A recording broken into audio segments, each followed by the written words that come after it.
मेरे हृदय की इच्छाएं पूर्ण करने से पहले मेरे मार्ग में इतनी शिक्षाएं और चुनौतियां क्यों रखते हैं? कहाँ कहाँ चुनौतियां नहीं है, हमें बताओ। अगर आप स्कूल में पढ़ते हो तो जो टीचर पढ़ाता है उसी में प्रश्न करता है, तो वो आपका प्रमाद है जो आप उत्तर न दे पाओ।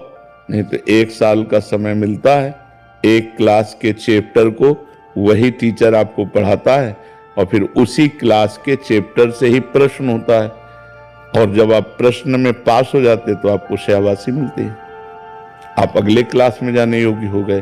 तो ये तो हमारा सिद्धांत बना हुआ है, कहां प्रश्न नहीं है, किस मार्ग में कसौटी नहीं है। कहीं भी कुछ भी बनना चाहोगे तो आपके सामने प्रश्न आएंगे, आपको परीक्षा देनी होगी, तभी आप उसकी योग्यता प्रमाणित होने पर उस पद के अधिकारी बनेंगे। ये परम पद है। ये तो आप कामनाओं की पूर्ति की बात कर रहे हो, जो निष्काम परम पद है। तो चरम अवस्था का परम पद प्राप्त करने के लिए बहुत छोटे छोटे प्रश्न आते हैं, इतने बड़े पद के लिए बहुत छोटे प्रश्न आते हैं। आप देखो, एक आदमी जब आर्मी में जाना होता है कितनी मेहनत करता है। हमने देखा है, जब भ्रमण कर रहे थे गंगा किनारे तो फतेहगढ़ फर्रुखाबाद में हम काफी दिन वहां एक आश्रम में रुके थे गंगा किनारे, तो देखते थे बहुत परिश्रम।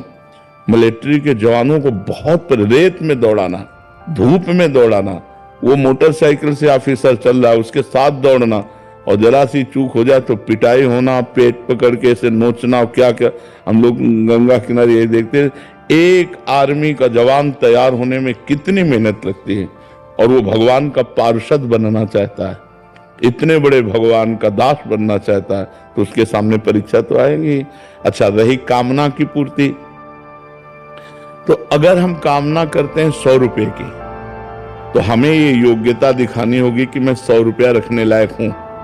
वो पिता है, सबका पिता है, वो आपको 100 रुपया दे देगा। अनचाहे आपको सब कुछ दे दिया है, अब जो चाहना करोगे तो आपको अपनी योग्यता दिखानी पड़ेगी, आपको वैसा कर्म करना पड़ेगा, आपको वैसा अनुष्ठान करना पड़ेगा। अगर कर्म और अनुष्ठान सही बन जाए तो परमात्मा तुम्हारा बालक भी बन सकता है। आज जन्माष्टमी हम मनाते हैं, देवकी वसुदेव भक्त ही तो हैं। ऐसा तप किया पूर्वजन्म में, परमात्मा प्रकट हुआ, इतना सुंदर प्रभु, तो उनका प्रभु मैं आप जैसा बालक चाहता हूं। तो बोले मेरे जैसा तो मैं ही हूं।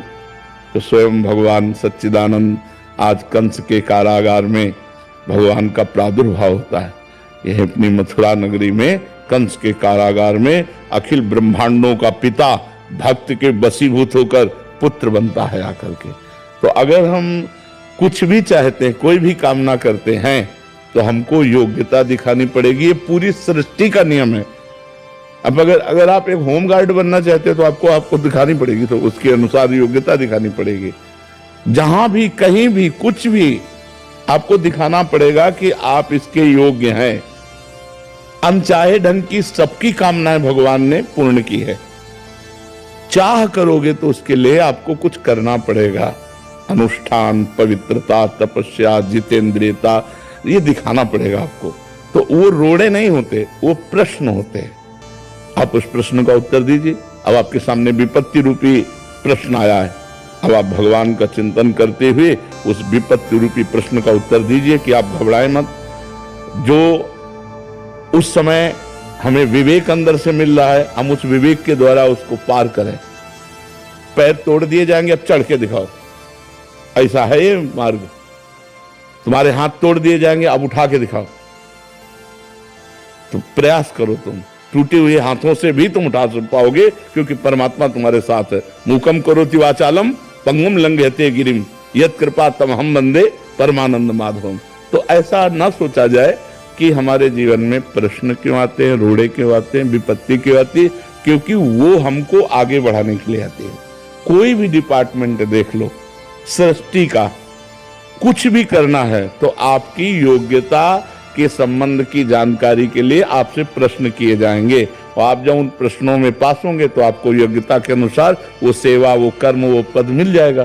तो भगवान का बनाया हुआ कानून है। तो भगवान के भी मार्ग में ऐसा होता है, इसलिए हमको तैयार रहना चाहिए, अपने को परिपक्व रखना चाहिए प्रश्नों का उत्तर देने के लिए, ना कि हम निराश हो जाए कि प्रश्न क्यों हो रहा है। क्योंकि अगर आशा की है उस पद की, तो आपको फिर उसमें प्रश्न का उत्तर देना होगा। समझ पा रहे आप?